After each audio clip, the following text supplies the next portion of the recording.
KikooBeeStories. Once upon a time, deep in the lush forests of the Western Ghats, there lived a flock of 31 doves who were, to put it kindly, a complete mess. Their leader was a stout dove named Chotu, who had grand opinions about everything and the attention span of a chapati.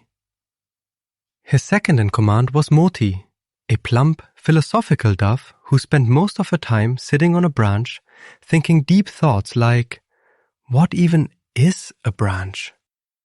And then there was Fatso Freddy, who nobody elected, but who simply refused to leave the front of every group photo. They lived well, they ate well, they argued constantly. The main arguments were, which direction is north? Nobody knew. Motu's leadership was inspired or accidental? Chotu said inspired. Better than the banyan tree? This had been going on since 2019. Life, in short, was beautiful and chaotic. The hunter.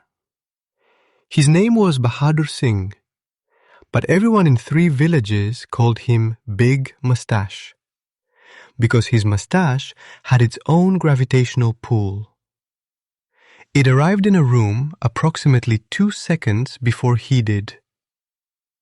Bahadur Singh had one hobby, one passion, one reason to wake up in the morning: catching birds with his net. He was extraordinarily good at it. He had a net so fine it could catch a sneeze. He had patience so vast, he once sat behind a bush for 6 hours eating only groundnuts. He had a technique: scatter grains on the ground, hide, wait, then whoop, the net comes down. He had caught sparrows, parrots, miners, and once, accidentally, a government inspector who was walking too slowly. Now his eyes were on the doves. The trap is set. One crisp Tuesday morning, Bahadur Singh woke up, twirled his mustache, it took a while, packed his net, and headed for the forest. He found a clearing, scattered a kilogram of the finest rice he'd stolen from his wife's kitchen, hid behind a bush, and waited. The doves, flying in their usual formation, which looked less like a V and more like a question mark, spotted the rice from above. "Rice!" screamed Fatso Freddy, immediately nosediving. "Wait!" said Chotu. "Is this rice or a trap?" asked Moti, squinting philosophically. "It's rice," said Freddy, who was already halfway down. "It could be both," said Moti. "It is definitely just rice," said Freddy, landing and beginning to eat with zero further investigation. The others, because they were hungry and Freddy seemed fine, landed too. Whoomp! The net came down. 31 doves. Caught. Just like that. Chaos under the net. Under the net, pure pandemonium broke out. "I told you," said Chotu. "You said wait, you didn't say don't land," said Freddy, still eating the rice, technically imprisoned. "We're going to die," said a small dove named Pinky.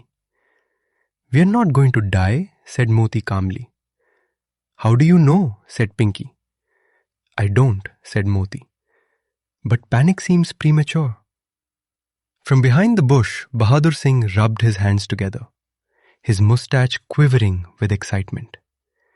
He began walking toward the net, rope in hand. "He's coming," hissed Chotu.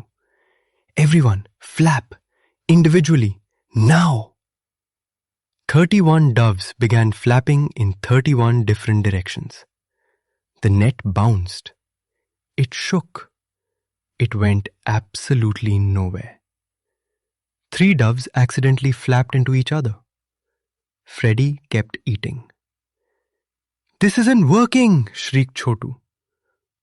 "Obviously," said Moti. Because we're all pulling in different directions. We need to fly together. Same direction. All at once. On my count. Who made you the leader? Said Chotu. The net did, said Moti. On 3. 1. I object to this process. 2. At least let me finish my rice, said Freddy. 3. Fly, the miracle.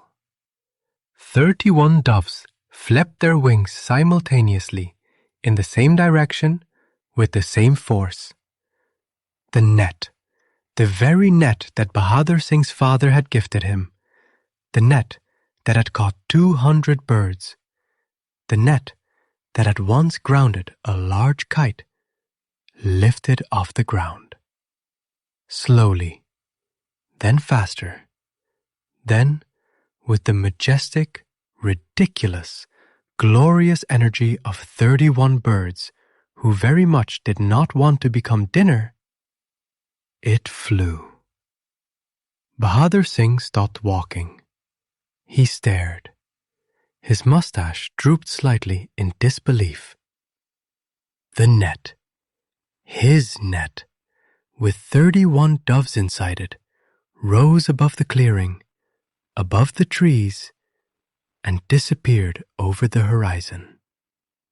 He stood in the empty clearing for a full minute. Then he looked at the rice on the ground.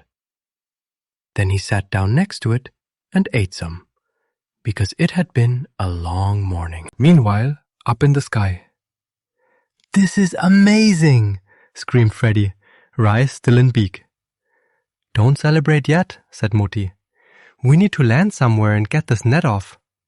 I know a rat, old friend of mine, lives near the river.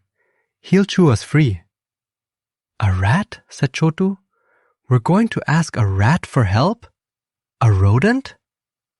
Do you have a better option? Said Moti. Chotu looked around. He was flying inside a net, 30 meters above the ground, next to Freddy, who was somehow still eating. Lead the way, said Chotu, the rat who asked too many questions. The rat's name was Vikram.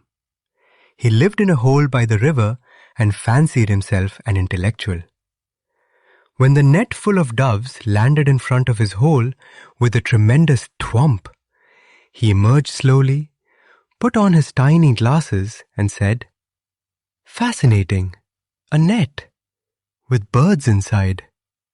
Classic hunter's trap. Tell me, how did you... Vikram, please just chew the net, said Moti. I'm getting there. I'm simply observing. Vikram! Right. He began chewing. He was very good at it.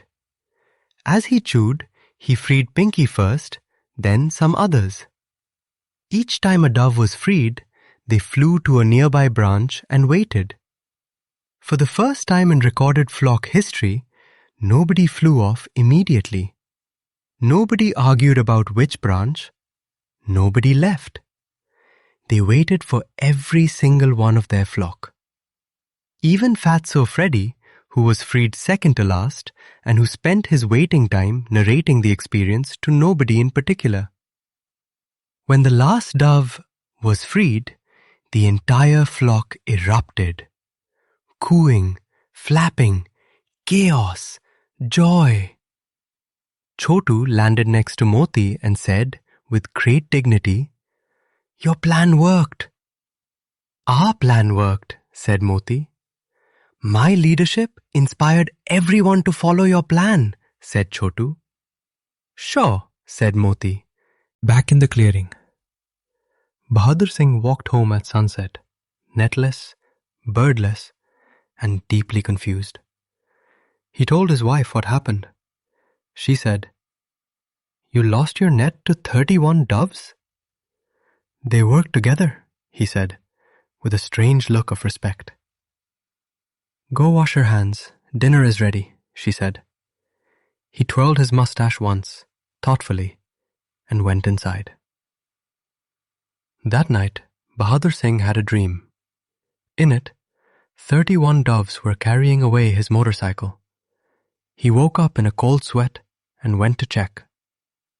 The motorcycle was fine, but just to be safe, he sprinkled no more grain in that forest again.